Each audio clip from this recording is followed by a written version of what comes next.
সময় কেমন ছিল শোনো বলি, আমার চোখে দেখবে ফিরে হারিয়ে যাওয়া স্মৃতির গলি। আমার সময়, আমার সময়, আমার সময়, আমার সময়।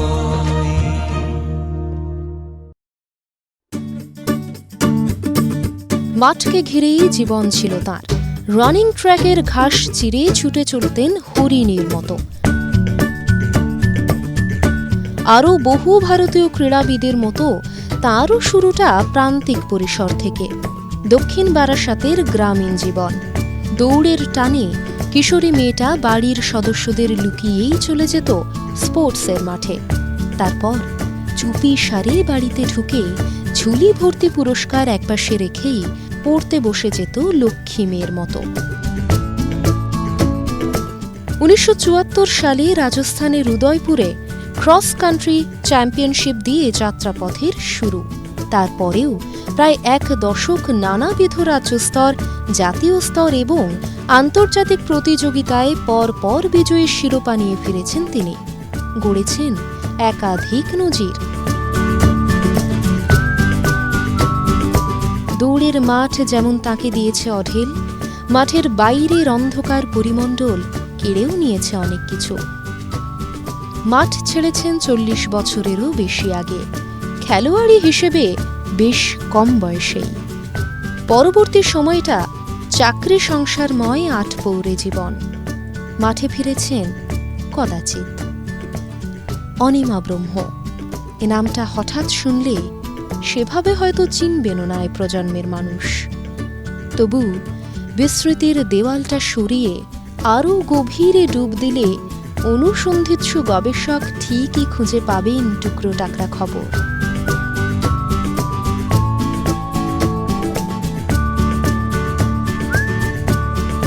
West Bengal's Anima Brahmo claimed 3 gold medals with a record-breaking performance. দক্ষিণ বারাসাতের আমার জন্ম। তো আমি ছোটবেলা থেকেই খুব খেলাধুলোর প্রতি আমার ভীষণ আগ্রহ। তো আমাদের পাড়ায় তো খেলতামই। তারপরে সকালবেলা স্কুল থেকে ফিরে আমার বন্ধু ছিল, ওদের বাড়িতে খেলতাম। তারপরে মা ডাকতেন, এসে খাওয়া দাওয়া করতাম, আবার রেস্ট নিয়ে বিকেলবেলায় আবার যে পাড়ায় খেলা হতো সেই পাড়ায় আমি চলে যেতাম, খেলতাম। ছোটোবেলা থেকেই খেলা, সাঁতার, সব কিছুই আমার নিজের অজান্তেই আমার কন্ডিশনিংটা হয়ে গেছিলো ছোটোবেলায়। এক পায়ে দৌড়, এমনি দৌড়। তারপরে বড়রা কি করতো, আমি যেহেতু ছোটোবেলায় খুব ভালো দৌড়াতাম, বড়রাও যে চোর পুলিশ খেলতো বা যা কিছু খেলতো আমাকে নিয়ে নিত। ছোটোবেলায় দুষ্টুমি মা আমাকে দেখে গেছে যে আমি ঘুমোচ্ছি বলে মা খেতে বসেছে বারান্দায় গিয়ে। তখন আমি তো জানে আমার বুদ্ধিটা ধরা পড়ে গেছে। তো আমার দাদা মেজদা এসেছেন, এসে বলছে যে ও মা, আমার ডাকনাম ছিল তারু, তারু তো এখনো ঘুমোয়নি, ঘুমোলে তো পা নাড়ে। তা আমি এখন এতই ছোট, তো আমি তো পা নাড়তে শুরু করেছি। তখন তো আমার মেজদা চিৎকার করে এসে বলছে, ও মা, তারু ঘুমোয়।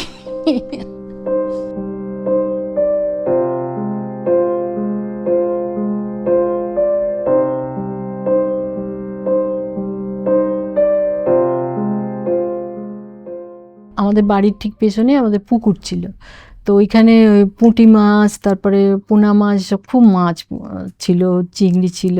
তা আমিও স্কুল থেকে ফিরে ওই পুকুরে ছিপ ফেলতাম, ফেলে ছোট ছোট পুঁটি মাছ উঠতো, উঠে এগুলো টান মেরে তুলে তুলে আর সানেতে রেখে দিতাম।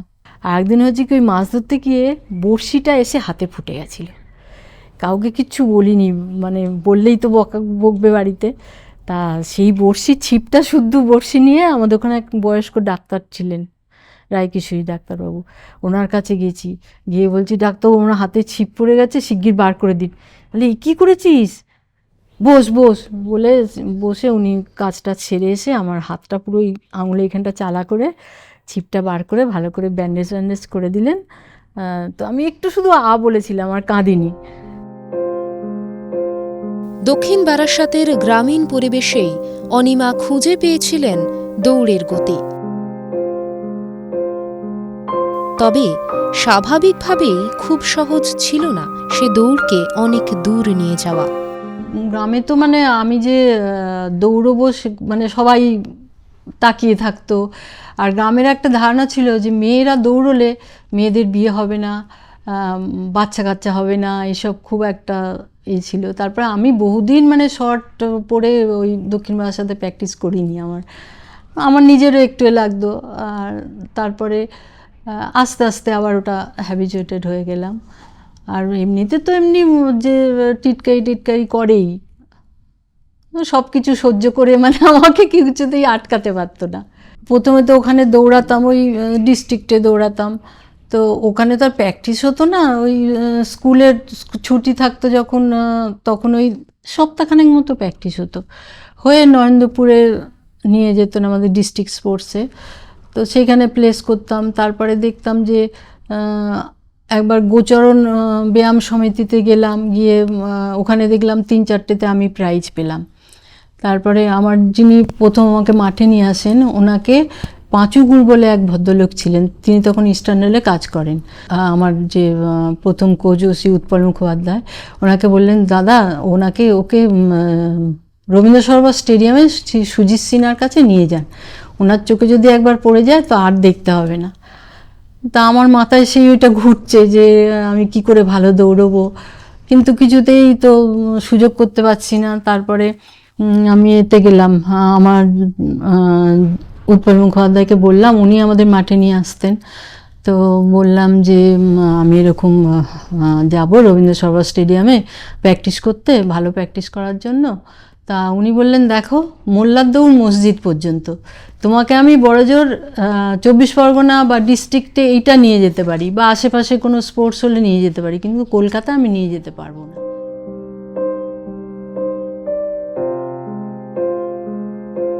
যখন আমি মাঠে আসি তখন আমার মা আমার যে দক্ষিণ বারাসাতে যে মাঠে নিয়ে এসছে, ওকে বলেছিল দেখো উৎপল তুমি তো ওকে নিয়ে, ও তো খেলাধুলোর মাঠে যাবে, কিন্তু ওর পড়াশোনার কি হবে?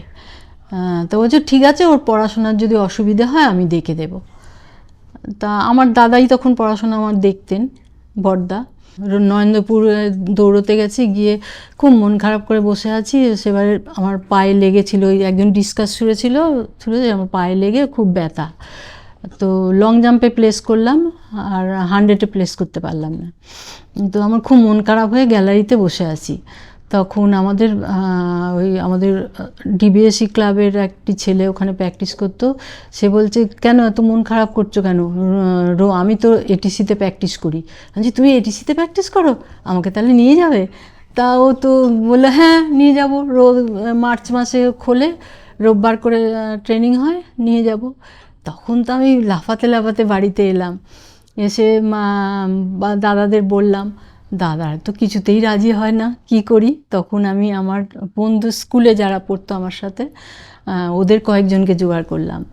তারপরে আমার পাড়ার কয়েকজন একদম পাশাপাশি বাড়ি সব, ওদের কয়েকটা মেয়েকে জোগাড় করলাম, করে মায়ের কাছে নিয়ে গেলাম।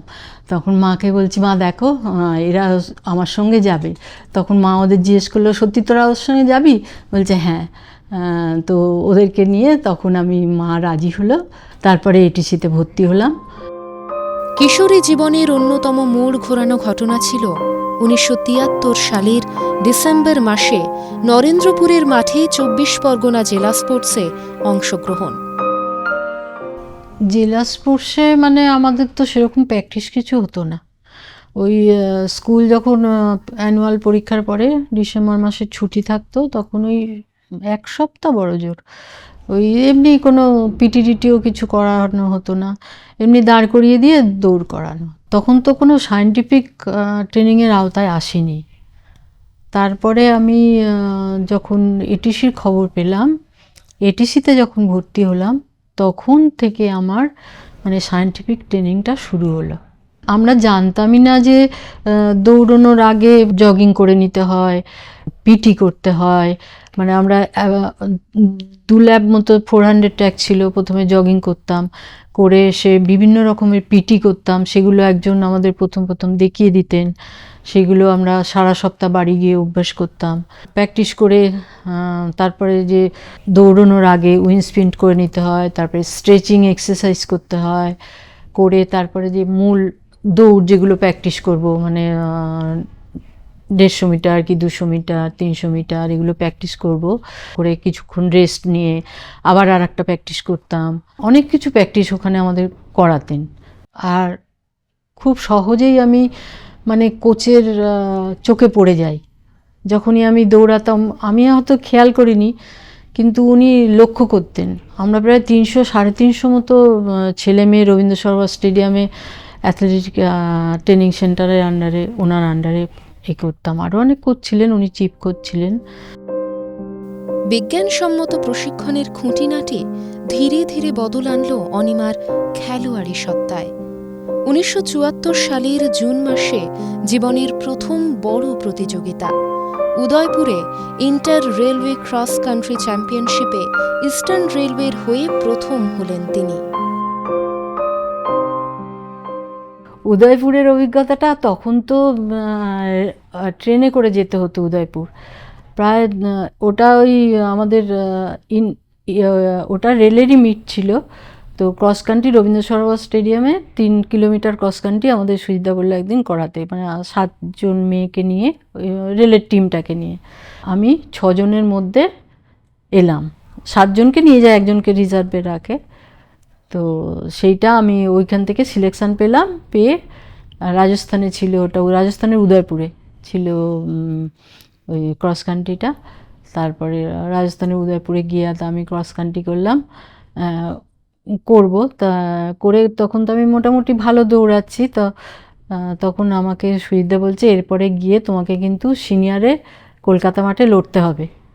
তা আমার এক বন্ধু, আমার রুমমেট ছিল মিনতি দাস বলে, সে 800-400 লং ডিস্টেন্স করতো। সে বললো, তুই, ওকে গল্প করেছিলাম আমি, জানিস সুজিতদা আমাকে এই কথা বলেছে। তা বললো, তোর কি সাহস, তুই নাম করা তখন একজন স্প্রিন্টার আমাদের বেঙ্গলে ছিল, আমার এক দিদি, তো ওর সাথে লড়বি, তোর এত সাহস? তা আমি সেটা সুজিতদাকে বলছিলাম, সুজিতদা ওরা এরকম বলছে, হ্যাঁ চ্যালেঞ্জ করার ক্ষমতা রাখতে হবে, তুমি চ্যালেঞ্জ করো, যদি জুনিয়র করে যাও সারা জীবন, তো সারা জীবন জুনিয়রেই থেকে যাবে, সিনিয়র আর কোনো দিন হতে পারবে না। তো সেই উদয়পুরেও তো আমি টিমের মধ্যে ঢুকলাম, 6 জনের মধ্যে ঢুকলাম। তারপরে ওখান থেকে ফিরে এলাম।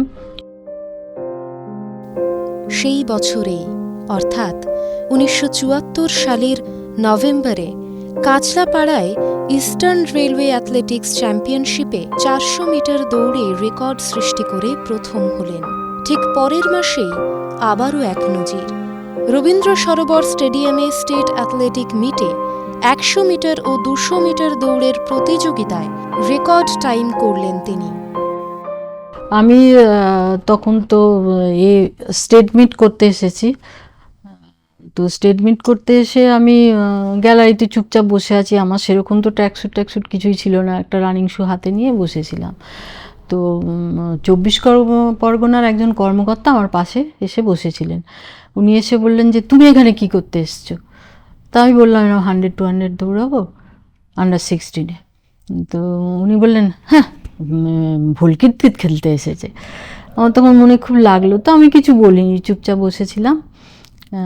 তারপরে 100 এবং 200 দুটো হিট হলো, দুটো হিটেই আমি ফার্স্ট হলাম। তখন নাম করা দুটো মেয়ে ছিল, 2-3টে মেয়ে ছিল। তাজ ইকবাল কাউর হচ্ছে আগের বছরের চ্যাম্পিয়ন, আর এবারেও চ্যাম্পিয়ন হওয়ার কথা ওরই।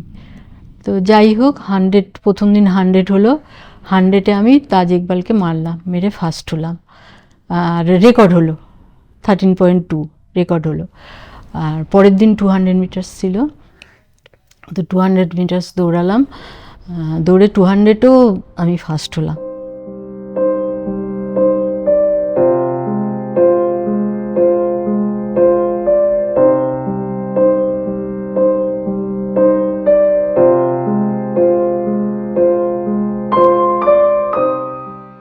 আমি হায়দ্রাবাদে তো দৌড়তে গেলাম। তখন যেহেতু আমি তখন 100-200 দৌড়াচ্ছি, আমি জুনিয়র, কিন্তু আমার যে সিনিয়র যিনি ছিলেন তিনি তখন থেকেই আমার উপর খুব জেলাস ছিলেন। তো আমি 100-এ মানে রেকর্ড করে এতে ফার্স্ট হলাম, মানে 100 মিটার্সে। এবার পরের দিন 200-এ হিট ছিল, সেখানেও ফার্স্ট হলাম। তারপরে হয়েছে কি, 100-এর পর দিন আমার করলো, আমার রানিং শ্যুটাকে চুরি করে নিল। এবার 100-এর হয় কি, 100-এর একটু নেলটা একটু স্পাইকটা একটু বড় থাকে, আর 200-এর একটু ছোট থাকে। 200টা আবার 100 দৌড়ানো যায় না।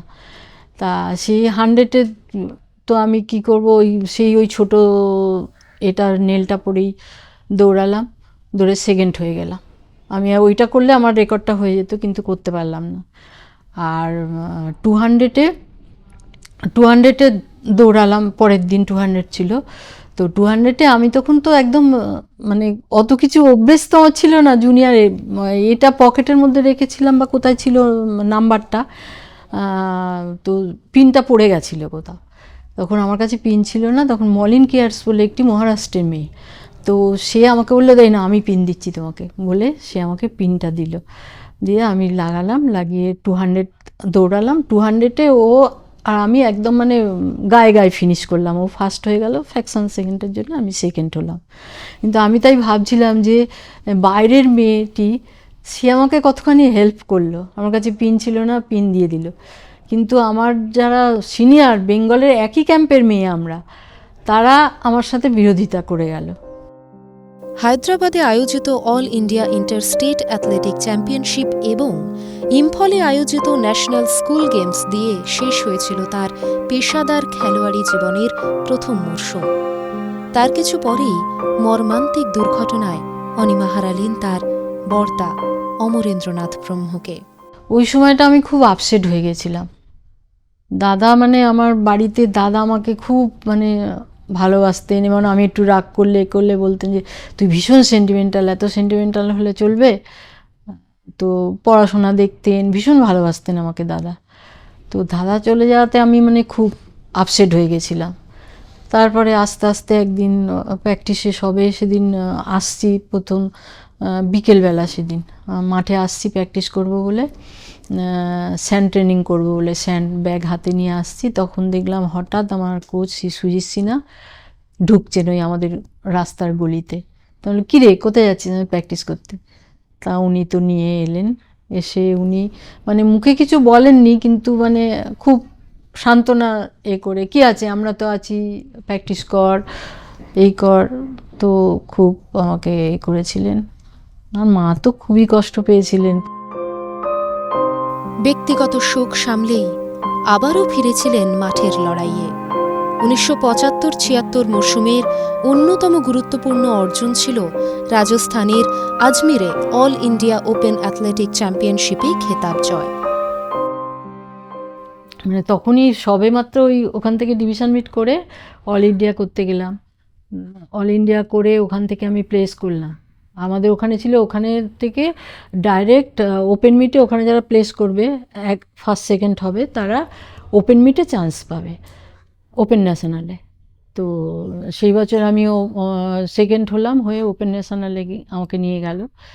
তো ওপেন ন্যাশনালে গিয়ে খুব মজার ঘটনা হয়েছে। আমাদের জন্য কয়েকজন সিনিয়র দিদিরাও গিয়েছিল আমার সাথে। তো যেহেতু আমি 100-200 করতাম, তো আর একটা দিদি 100-200 400 তিনটেই করতাম। তো আর একটা আমার সিনিয়র দিদি ছিল, সে 100-200 করতো। তো ওরা আমাকে খুব ভয় দেখাতো, যে জানিস তো দিলিমা বলে একটা মেয়ে আছে।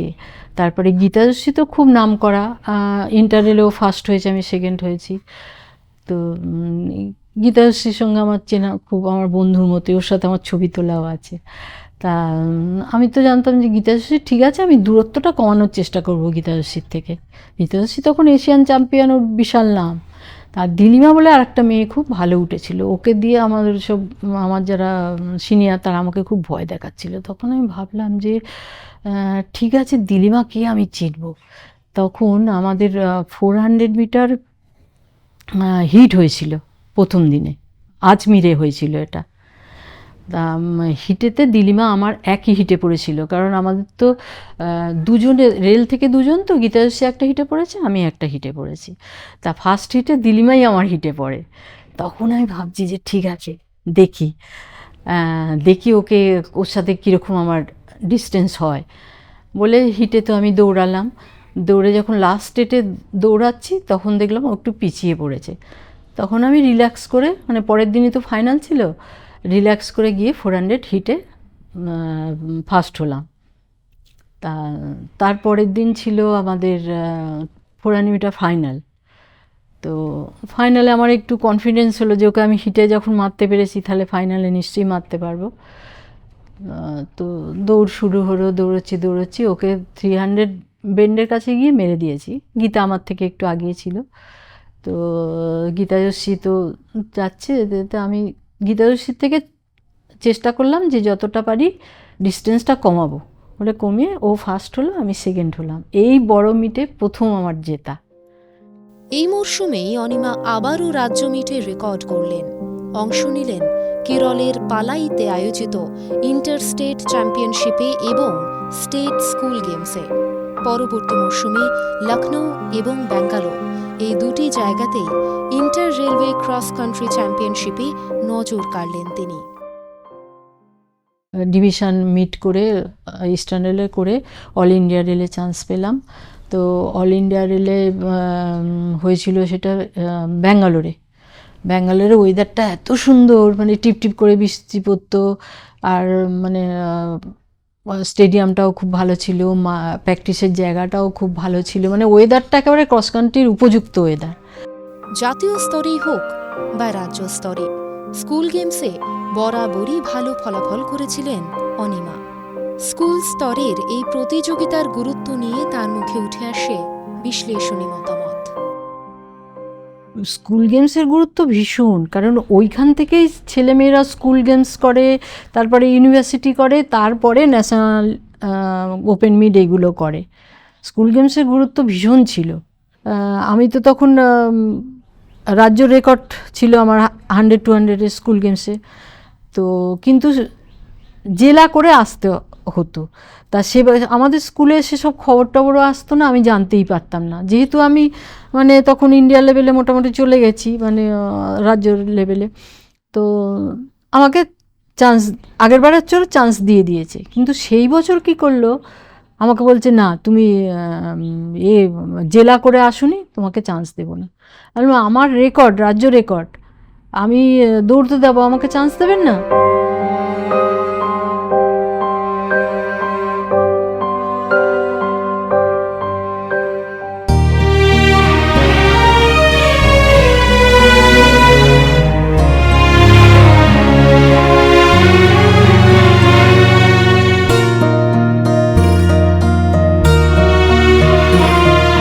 সাদা কালোর সেই দুনিয়া, যা লেখানে ইতিহাসে অতীত ছুঁয়ে সময় আমার বসবে সে তোমার পাশে। আমার সময়, আমার সময়, আমার সময়,